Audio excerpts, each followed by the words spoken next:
So as you can see, I have a triangulated line mesh here. Actually, let me bring this up a little bit. And I just wanted to show how you can transfer the fur to a different geometry that has totally different topology. Don't forget that we also need to bring this into our VDB. Okay, so if I view this grouping, it's completely messed up because the point order is totally different. So I will have to reselect this. Luckily, in this case, it never had to be too precise. Okay, and then what I want to do is I'm going to take this guy, which was the last mesh that we exported with the maps on it. And if I view this by middle mouse clicking, you'll see I have all the attributes on here. And I want to transfer this to the new geometry. And since it's in the exact same position, I can transfer it based on point distance.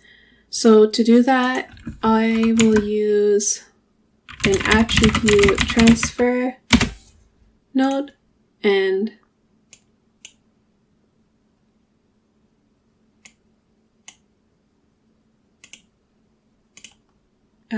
then in here, oh, hold on, did I do this backwards?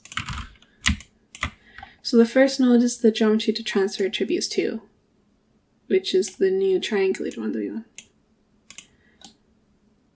Okay, and thing.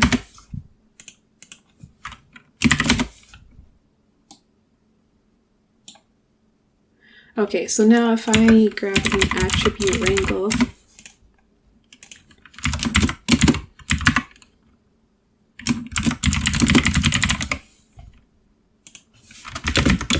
oops, and I view this guy, you can see it's transferred that map. And let's see if it transferred the group okay too, actually.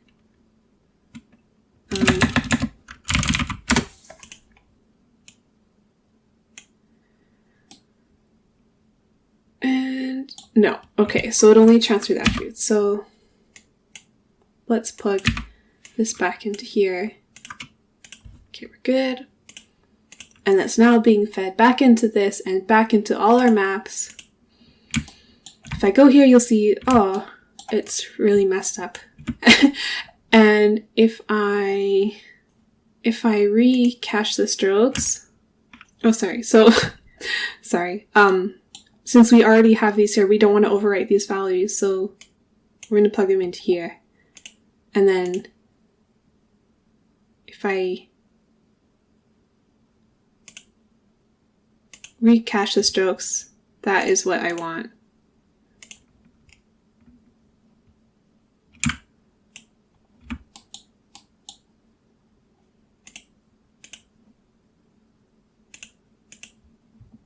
And you may have to clean up certain parts, like as you can see here, but it does a pretty decent job. And thankfully, because it is painted on points rather than say UV space, it's a lot easier to transfer.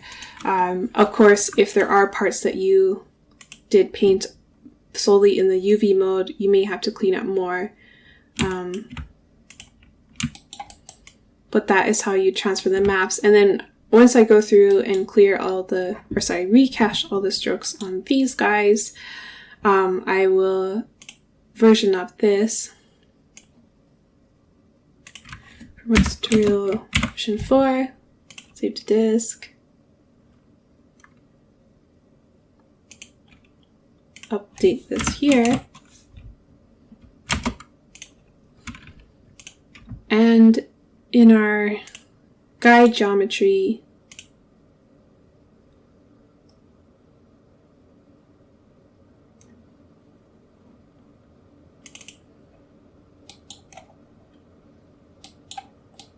oops. So these are the original guides, and it's still using the curves from the guide advect, which is good. and the guide groom, we also want to recache the strokes. And, you know, if this isn't working or your hair isn't rendering, you really need to make sure that the roots of these new guides are sitting on this new surface. And again, this is why I like to export the guides out as backup just in case. And in this case, I already had it set up on the tail, which I'll show you.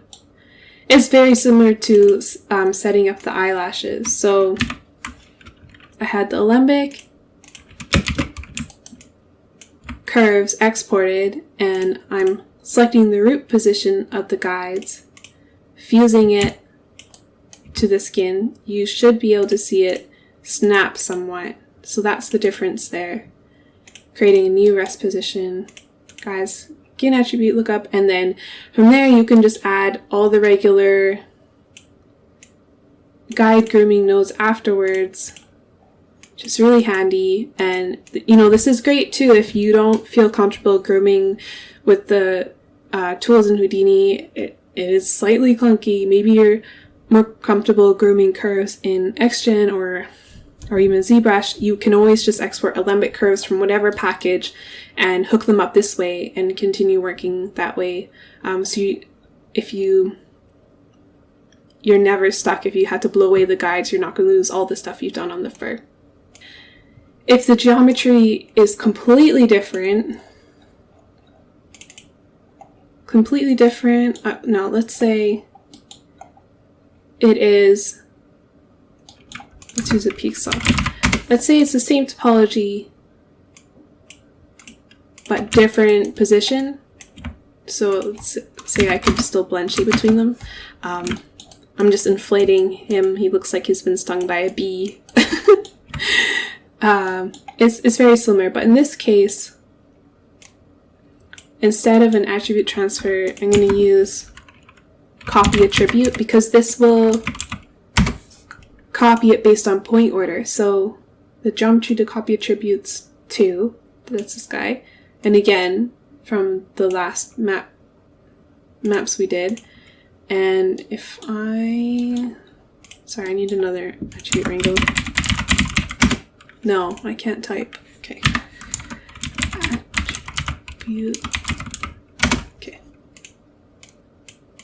If I middle mouse click here, it didn't transfer anything. So let's star this. Ooh. And oh no, is it crashing?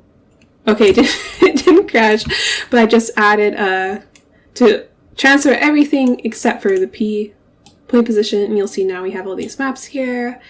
And then if I go here,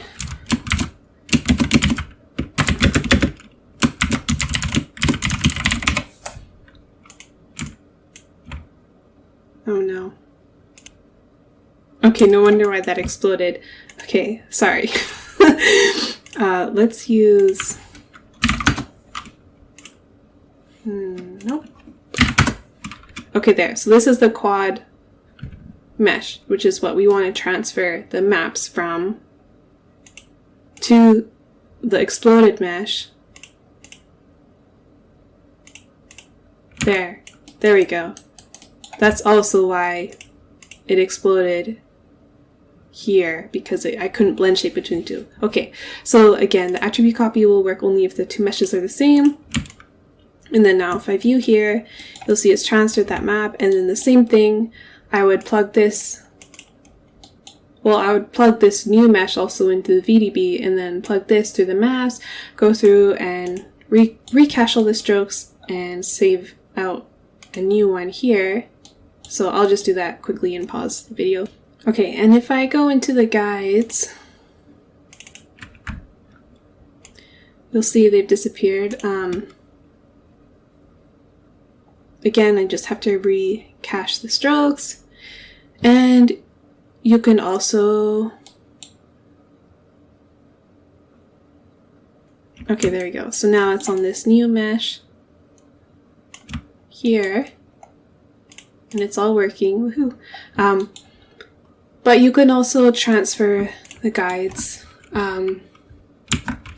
with guide transfer, and this will transfer the guides based on UVs. And again, you could use the guide to form node, which is exactly the same one as out here, but you just need to specify the geometry source input. So say this is your new skin. Hold on. So this is the target and we have the source skin. So maybe you bring an alembic of that old maps that you painted, or you can use a object merge to search within your scene from the body mesh to grab it from, and then you plug in the guides here. That's a way to guide transfer. Again, this one's by UVs, if the UVs are the same and topology is different, and this one topology has to be the same. And if I go to the tail, luckily, because you can recache the strokes, you can see the tail, what happened. It's kind of cute though. Recache. You should be able to save what you did. There's always a way to save and transfer. It can just be a bit painful sometimes and kind of confusing as well. If you've got a mesh with different topology and different shape, then sometimes you need a mesh that's you can transfer back and forth between, like maybe that new mesh with different topology and different shape. You have new topology that matches the old line that you transfer that to, and then because that can blend shape to the new mesh, then it transfers easily. Anyways, it's always a mess and a bit of a headache, but luckily it's procedural and you don't lose too much work.